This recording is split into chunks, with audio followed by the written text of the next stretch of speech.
بسم اللہ الرحمن الرحیم۔ آج کے لیے میں ایک راز کی بات لایا ہوں۔ وہ راز کی بات یہ ہے کہ میرے پتر پر لوگوں نے اعتراضات کیے، سوال اٹھائے کہ اس کو ناظرہ پڑھنا نہیں آتا، دیکھ کر قرآن نہیں پڑھ سکتا۔ تو کسی درس میں، کسی مجلس میں ان کے چاہنے والے نے یہی سوال ان کے سامنے رکھا کہ لوگ آپ کے بارے میں کہتے ہیں جی آپ قرآن دیکھ کر نہیں پڑھ سکتے، آپ ناظرہ نہیں پڑھ سکتے۔ جب یہ سوال ان کے سامنے آیا تو آپ پہلے وہی تھوڑی سی جھلک دیکھ لیں، پھر آگے بات کرتے ہیں۔ بس لاسٹ کوسچن ہے کہ آپ پر ایک اور بھی الزام لگتا ہے کہ جی آپ قرآن جو صحیح بخاری اور صحیح مسلم ہے بغیر اعراب کے جو نسخہ ہے اس کو پڑھ نہیں سکتے۔ بس یہ لاسٹ کوسچن ہے، اس پر ایک بندے نے آپ کو چیلنج بھی دیا ہے۔ جی میں بڑا اچھا، کروڑ چھوڑ دیں، ٹھیک ہے، اس کو چھوڑ دیں، یہ تو باتیں پرانی ہو گئی ہیں۔ میرے بارے میں دو گلے پھاڑنے والے مولویوں نے یہ کہا کہ قرآن ناظرہ یہ دیکھ کے نہیں پڑھ سکتا۔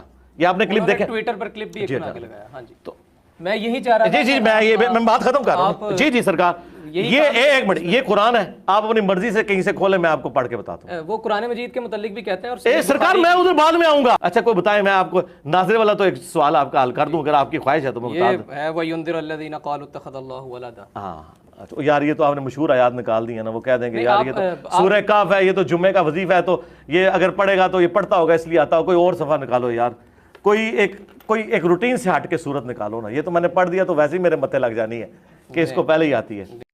دیکھا آپ نے، یہ سوال سن کر کتنے آگ بگولا ہو گئے، اور اس نے قرآن اٹھا کر دیا بھی تاکہ آپ پڑھ دیں، ان لوگوں کا منہ بند ہو جائے۔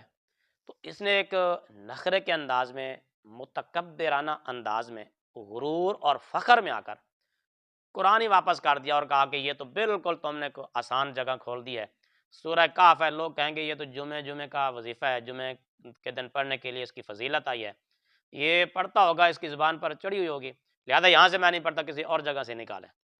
پھر انہوں نے دوسری جگہ سے نکالا اور وہاں سے انہوں نے پڑھا سورۃ الاحزاب تقریباً، تو انہوں نے وہاں بھی غلطی کی تھی۔ اس پوائنٹ پر بھی ہم پہلے کلاس لگا چکے ہیں، اس کو میں دہرانا نہیں چاہتا، بات لمبی ہو جائے گی۔ جو میں آپ کو بات بتانا چاہتا ہوں، یعنی فخریہ انداز میں، متکبرانہ انداز میں، ایک غرور میں قرآن واپس کر دیا، اور جہاں سے پہلے نکلا سورہ کہف وہاں سے نہیں پڑھا، دوسری جگہ سے پڑھا، وہاں سے بھی غلط پڑھا، اور کہنے لگا کہ یہ تو زبان پر چڑھی ہوئی ہوگی صورت، یہ اگر پڑھوں گا تو یہ ویسے میرے گلے میں پڑ جائے گی۔ تو میں آپ کو وہ آیت دکھانا چاہتا ہوں جو میرا پتر صرف جمعہ کو نہیں بلکہ ممکن ہے کہ روزانہ پڑھتا ہو، اور ممکن ہے کہ ہر نماز کے وقت پڑھتا ہو، یہ بھی ممکن ہے کہ نماز کے اندر بھی پڑھتا ہو، کیونکہ ادعیہ معصورہ کوئی بھی نماز میں پڑھنے کی اجازت ہے۔ تو وہ سنتے ہیں آیت مبارکہ۔ ربنا لا تجعلنا فتنة لقوم الظالمین۔